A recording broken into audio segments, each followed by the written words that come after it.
Mon Barça s'est fait bastonner aujourd'hui 1-0 face à l'Inter de Milan.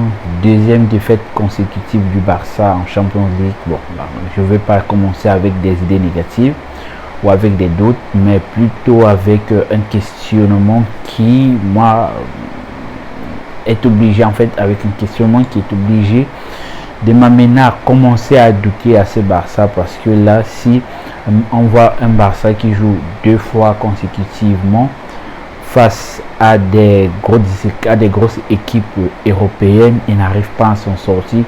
Est-ce qu'il serait vraiment nécessaire pour le Barça d'essayer de batailler pour la finale ou bien pour la Champions League, et pourquoi pas accepter son sort et aller en Europa League? Alors, salut les gars, j'espère que vous allez bien. Le Barça aujourd'hui s'est fait encore bastonner par une équipe européenne, une grosse équipe qui est l'Inter de Milan. But encaissé en premier mi-temps. C'est vrai que c'était pas une équipe qui nous a vraiment menacé, c'est pas une équipe qui a vraiment menacé le Barça, mais c'est une équipe qui a su être décisive avec une seule action et marquer un but et vraiment consolider sa défense, parce que là on a vu une équipe interiste qui a bien su gérer sa deuxième mi-temps, qui a su bien gérer son avantage. Ils ont marqué un but, ils ont solidifié, ils ont renfermé la défense, et plutôt Barça de l'autre côté qui pour moi n'a pas d'alternative, un Barça qui réellement pour moi en fait ne rassure pas, voilà, qui ne rassure pas. C'est il y a Lewandowski, il y a Rafinha, il y a Dembélé, mais c'est un Barça qui ne rassure pas vraiment, voilà, c'est un Barça qui ne rassure pas vraiment. Est-ce qu'ils vont pouvoir gagner l'Inter, ils vont pouvoir gagner le Bayern de Munich? Est-ce qu'ils vont pouvoir gagner le Manchester City? Est-ce qu'ils vont pouvoir gagner le PSG, le Real de Madrid? En fait, est-ce qu'ils vont pouvoir gagner les grandes équipes en fait? Parce que là, on voit un Barça, moi j'ai vu un Barça qui est vraiment en difficulté face à des équipes de haut de tableau. Voilà, face à des équipes de haut de tableau dans d'autres championnats européens. Alors, dans l'ensemble, le style et l'effectif, le 11 en cran du Barça aujourd'hui a été plutôt très moyen. Pourquoi? Parce que en défense centrale, j'ai ressenti une fébrilité, surtout la première mi-temps et le début de la deuxième mi-temps, avec Marcos Alonso qui sur le flanc gauche, c'est vrai, il a de l'expérience, mais j'aurais vraiment aimé que Xavi nous aligne Alex Baldé, parce que le petit est dans une bonne dynamique. Cela montre déjà que 2 fois de suite où le Barça débute en latéral avec un autre latéral gauche, le Barça n'arrive pas à s'en sortir. Le Barça n'est pas vraiment rassurant en défense en latéral gauche. Et de l'autre côté, la petite surprise, c'était Sergio Roberto. Voilà, c'est vrai, Sergio, il a l'habitude. C'est vrai, Sergio, il a l'habitude de jouer latéral droit, mais aujourd'hui il n'était pas vraiment dans son match.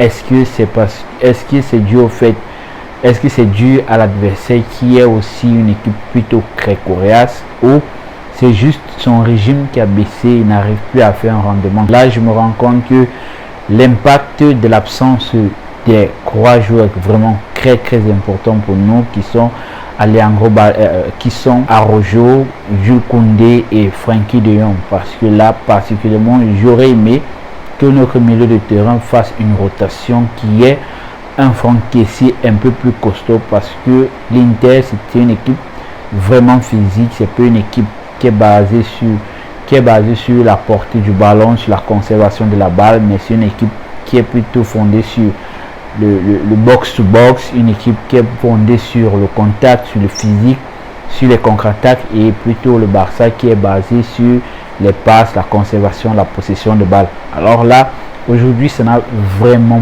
pas marché. Comparé au match, ça n'a vraiment pas marché. Comparé au match face au Bayern à Munich, je me suis plutôt rendu compte que le Barça du Bayern face au Bayern était 1000 fois mieux, malgré les erreurs de but, malgré les ratés, que le Barça d'aujourd'hui face à l'Inter de Milan. Alors là, quel est le problème? Est-ce que ce sont les joueurs qui n'arrivent pas à rester concentrés, ou bien est-ce que ce sont les joueurs qui n'étaient pas vraiment au top de leur performance, de leur concentration? Comme je vous l'ai si bien dit, moi particulièrement, l'équipe d'aujourd'hui du Barça ne m'a pas vraiment plu. Elle ne m'a pas satisfait au niveau du style de jeu, de la concentration, de la créativité.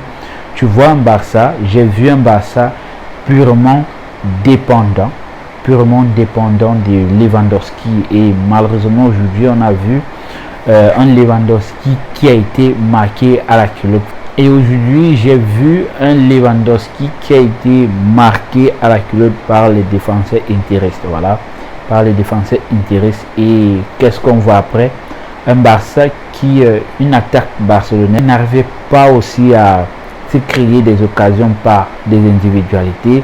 Je ne dis pas que l'attaque du Barça elle est purement mauvaise, mais je me pose la question, est-ce qu'il ne serait pas, alors là, est-ce qu'il ne serait pas vraiment judicieux pour le Barça de vraiment essayer de recruter des gars capables d'apporter un plus lorsque Dembélé n'est pas dans sa forme, lorsque Rafinha n'est pas en forme, lorsque Lewandowski est plutôt marqué à la culotte par les défenseurs adverses, parce que sans Lewandowski particulièrement, le Barça n'aurait pas de but. Voilà, le Barça ne serait pas en train de marquer des buts.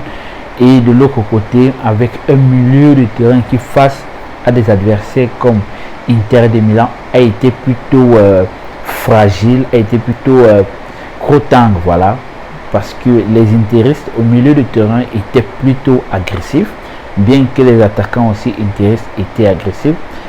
J'ai plutôt vu un milieu de terrain de Barça plutôt très faible, fragile, nonchalant dans sa construction, dans sa portée, avec beaucoup de déchets aussi, parce que Dembélé, il faut le rappeler, il a beaucoup de déchets aussi, comme Rafinha avec beaucoup de déchets. Dans l'ensemble du match, c'était vraiment pas bon. Est-ce que le Barça devrait plutôt essayer de se concentrer pour la Ligue Europa, ou est-ce que le Barça qu'on a vu aujourd'hui est vraiment le niveau du Barça face à des équipes de haut de tableau dans les championnats étrangers, où c'est juste un Barça qui n'est pas en forme, qui n'a pas la tête en Champions League, où ce sont les joueurs qui ont déjà la tête rêvée à la Coupe du Monde. Alors j'espère vraiment que ce sont les joueurs qui ont des problèmes et non le coach, parce que là je vois un Barça qui, à mon avis, ne va pas vraiment aboutir en Champions League avec ce style de jeu. Alors je répète, le Barça que j'ai vu aujourd'hui avec ce style de jeu ne va vraiment pas aller loin. Est-ce qu'il serait plutôt préférable pour le Barça d'essayer de commencer à se concentrer pour une alternative en Europa League, ou est-ce qu'il devrait continuer à se faire dominer par les équipes européennes? Parce que là on a besoin d'un Barça qui va chercher, un Barça qui va aller influencer les adversaires. Alors les gars, n'oubliez pas de me dire dans les commentaires quelle est l'équipe que vous auriez aimé pour le Barça. Est-ce que le Barça devrait mieux se ressaisir pour pouvoir affronter le prochain match de retour face à l'Inter de Milan? Alors les gars, dites-moi aussi dans les commentaires quels ont été les joueurs flop, quand les joueurs qui n'ont pas performé, et quelle aurait été l'alternative de Xavi dans le 11 ancré. Allez, yo tout le monde.